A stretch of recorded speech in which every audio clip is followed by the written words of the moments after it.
আসসালামু আলাইকুম রহমতুল্লাহি ওয়া বারাকাতুহু।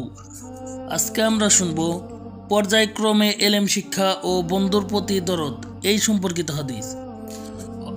আব্দুল্লাহ ইবনে আব্বাস রাদিয়াল্লাহু তাআলা আনহু হতে বর্ণিত, হযরত ওমর ইবনে খাত্তাব রাদিয়াল্লাহু তাআলা আনহু বলেন, আমি এবং আমার প্রতিবেশী বনি উম্মিয়াহ জায়েদ গোত্রের আনসারী সাহাবী, যিনি মদিনার নিকটবর্তী পূর্ব দিকের এক গ্রামে বাস করতেন, আমরা উভয়ে এলেম শিক্ষার জন্য রাসূল পাক সাল্লাল্লাহু আলাইহি সাল্লামের দরবারে আগমন করতাম। একদিন আমি আসতাম, একদিন তিনি আসতেন। যেদিন তিনি আসতেন সেদিন আমি তার কাছে খবর নেওয়ার জন্য আসতাম এবং জিজ্ঞেস করতাম, আজ কোনো ওহী এসেছে কিনা বা অন্য কোনো খবর আছে কিনা। আর যেদিন আমি আসতাম সেদিন অনুরূপভাবে তিনি আমার কাছে খবর জানার জন্য আসতেন। হযরত ওমর রাদিয়াল্লাহু তাআলা আনহু বলেন, একদিন আমার সাথী আনসারী সাহাবী তার নির্ধারিত দিনে রাসূল পাক সাল্লাল্লাহু আলাইহি সাল্লামের দরবারে হাজির হলেন।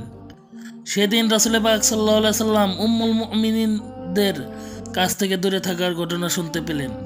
আনসারী সাহাবী তাড়াতাড়ি বাড়িতে গেলেন এবং হযরত ওমর রাদিয়াল্লাহু তাআলা আনহু এর ঘরের দরজা খুব জোরে নাড়া দিলেন এবং বললেন, ওমর রাদিয়াল্লাহু তাআলা আনহু কি ঘরে আছেন?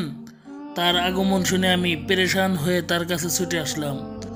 আমাকে দেখতে পেয়ে তিনি বললেন, ভাই ওমর, আজ তো বিরাট এক ঘটনা ঘটে গেছে। বিস্তারিত ঘটনা শুনে আমি সাথে সাথে হযরত হাফসা রাদিয়াল্লাহু তাআলা আনহা এর বাড়িতে এসে দেখতে পেলাম তিনি কাঁদছেন। আমি তার কান্না দেখে জিজ্ঞেস করলাম, হুজুর সাল্লাল্লাহু আলাইহি সাল্লাম কি তোমাকে তালাক দিয়েছেন?